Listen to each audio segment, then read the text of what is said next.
Ceci est mon tout premier format horizontal. Peut-être que cette vidéo ne verra jamais le jour, mais si vous êtes là, tant mieux et bon visionnage.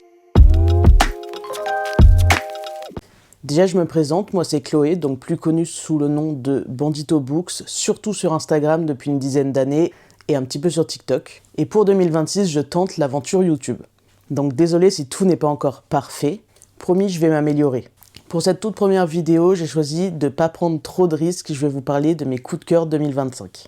Ah, et pour info, je suis plutôt spécialisée fantasy, romantasy, romance, young adult avec tous les genres qui s'y prêtent, et parfois je me laisse aller à découvrir d'autres genres. Donc, on commence mes coups de cœur avec ceux qui sont juste là. Il s'agit donc de Powerless, Reckless et Powerful. Donc, juste pour info, Powerless c'est le premier, Powerful c'est le 1.5, donc à lire entre le 1 et le 2, et Reckless c'est le 2.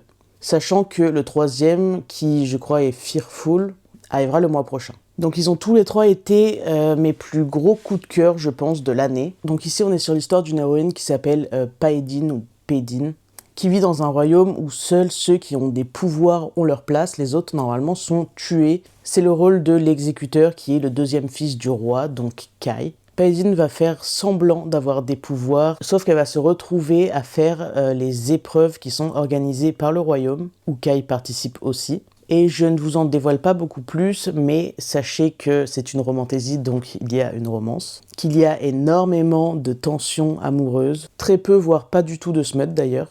Il me semble pas du tout. Je crois que c'est ça surtout que j'avais aimé. Mais en tout cas, incroyable. Je l'ai lu en janvier, il est sorti, je crois, en novembre, octobre de 2024. Il avait fait beaucoup parler parce qu'effectivement, il y a la première épreuve qui ressemble énormément à Hunger Games. Et dans le concept du royaume, ça ressemble beaucoup à Red Queen.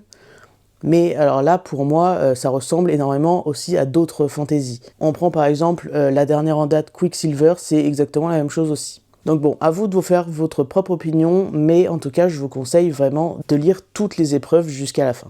Parce qu'après, ça ressemble plus du tout. Et donc après, il y a Powerful, qui est cette fois sur un autre couple de l'histoire de Powerless, mais qui est juste une nouvelle, et elle m'a arraché le cœur. Je peux rien vous en dire, sinon ça va spoiler la fin de Powerless. Et donc, le tome 2, Reckless. Donc cette fois, on est directement sur la suite de Powerless. J'avais un peu peur d'être déçu parce que vous savez, la malédiction des tomes 2, souvent, c'est moins bien que le 1. Eh bien pas du tout, ça a été ma meilleure lecture de l'année. Et du coup, cette fois, on est plutôt sur une traque tout le long du livre. Un peu un chassé-chasseur, mais version lovers. J'ai absolument adoré. Bref, j'attends la suite avec impatience. Je vous recommande à 1000% cette saga. Ensuite, il y a eu aussi Une Bresse sous la cendre. Donc c'est une saga qui a été rééditée, qui avait déjà été éditée une première fois il y a quelques années. J'ai adoré cette fantaisie qui est un petit peu orientale. Alors pour le 1, ça pourrait effectivement s'apparenter plus à de la romantasy, mais pour moi toute la saga est plus fantasy que romantasy, parce que la romance n'est pas du tout mise au premier plan. Donc là, on est sur un empire avec une académie militaire. Elias, le personnage principal masculin, va devoir passer des épreuves pour devenir le meilleur soldat. Mais bon, sans spoiler, c'est pas vraiment son but. Et on a Layla, qui est une fille du peuple dont la famille a été décimée. Il lui reste seulement son frère, mais il a été kidnappé. Du coup, elle passe un pacte avec les rebelles. Mais en échange de leur aide, elle doit infiltrer l'académie de l'Empire. J'ai adoré, beaucoup d'action, c'est très complet dans les sentiments, dans l'histoire. Il y a beaucoup d'intrigues politiques dans toute la saga globalement. Petit bémol par contre, c'est que j'ai aimé aussi le 2, mais alors le 3 et le 4, parce que c'est une série complète, il y a 4 tomes, eh bien j'ai beaucoup moins aimé. Parce que justement c'était beaucoup plus axé politique avec énormément de personnages, beaucoup de plans, de réflexions, etc. Mais beaucoup moins sur les sentiments. Donc dommage parce que le premier avait été un coup de cœur. Ensuite, on a évidemment ma deuxième lecture préférée de l'année, Keeping 13, qui est le tome 2 des Boys of Tommen. J'avais lu le premier, donc Binding 13, fin 2024, et j'avais absolument adoré, énormissime coup de cœur. Par contre, si vous voulez lire la saga, vraiment, attention à vous. Il y a énormément de trigger warning et psychologiquement, c'est un petit peu difficile. Mais ce tome, vraiment, je crois que je n'ai jamais autant pleuré sur une lecture. Énorme coup de cœur. Donc de base, en fait, c'est une saga qui fonctionne par duologie, il me semble. Mais pour l'instant, on est au 3e tome en France, qui est Saving Six, qui est sorti au mois de novembre, si je dis pas de bêtises. Mais les 2 premiers tomes, c'est l'histoire de Johnny et Shannon. Ce sont des adolescents presque jeunes adultes qui sont à la fin du lycée. Johnny, il vient d'une famille aisée, il est dans l'équipe de foot du lycée, très populaire. Quant à Shannon, elle a une vie beaucoup plus difficile, elle vit dans une famille beaucoup plus pauvre, avec un père alcoolique, une mère un peu absente. Elle a plusieurs frères et sœurs, ils sont livrés à eux-mêmes et elle se fait beaucoup harceler dans son lycée. Du coup, elle change d'école pour aller dans celle où il y a Johnny et s'ensuit une relation très particulière.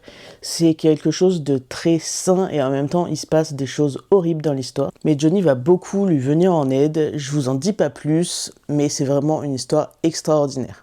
Maintenant, on va passer au graphique. J'ai adoré les 2 premiers tomes de You Rock Me de Keiko Iwashita, qui est aussi la mangaka de Mon colloque d'enfer, qui est mon manga préféré au monde. Ici, on est sur une romance universitaire avec une fille qui fait des études de graphisme et un gars qui est le chanteur d'un groupe de rock, qui est aussi étudiant. Beaucoup de rock, du coup, vous en doutez, beaucoup de tensions amoureuses, de concerts.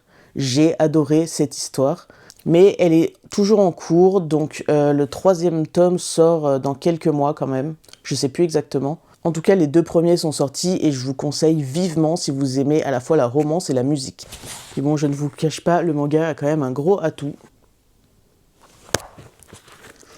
Bref, je suis un peu amoureuse. Ensuite, j'ai lu les 4 premiers tomes du manga A Sign of Affection.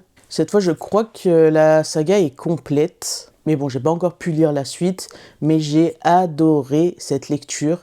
Cette fois, on est sur une relation qui met en valeur le handicap, puisque la protagoniste a une surdité. Et lui, là, le monsieur, il va essayer absolument de comprendre comment elle vit, quels sont ses sentiments par rapport à ça, et il va essayer de l'aider au mieux qu'il peut. C'est une relation hyper saine, hyper mignonne. Je l'adore, c'est une bouffée d'air frais à chaque fois. Ils sont tous les 2 étudiants, lui, il voyage énormément. J'ai adoré leur profil à tous les 2, ils sont un peu atypiques et on se souvient vraiment d'eux. Et évidemment, il y a une petite histoire à côté avec un ancien ami à la madame. Mais bon, vous découvrirez ça si vous lisez ce manga. Ce que vous allez faire évidemment. Et pour terminer cette année, on va passer à l'adaptation du roman de Fangirl.